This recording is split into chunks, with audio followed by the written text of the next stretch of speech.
নমস্কার বন্ধুরা, তোমরা কেমন আছো? সীমা শাড়ির কালেকশন থেকে তোমাদের আবার নতুন শাড়ির কালেকশন দেখাবো।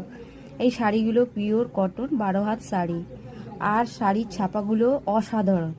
শাড়িগুলো তোমাদের ভালো লাগলে কমেন্ট করো। যদি তোমাদের ভালো লাগলে স্ক্রিনশট নিয়ে বুকিং করো। স্ক্রিনে দেওয়ার নাম্বারে তোমরা বাড়িতে বসেই মাল পেয়ে যাবে। আর হ্যাঁ, বুকিং করলে কোনো শিপিং চার্জ লাগবে না। যদি শাড়িগুলো ভালো লাগে কমেন্ট, লাইক, শেয়ার করে দাও। যদি আরও বেশি কালেকশন দেখতে চাও, সীমা শাড়ি কালেকশনকে লাইক, কমেন্ট, শেয়ার করে দাও। নমস্কার বন্ধুরা, ভালো থাকো, সুস্থ থাকো।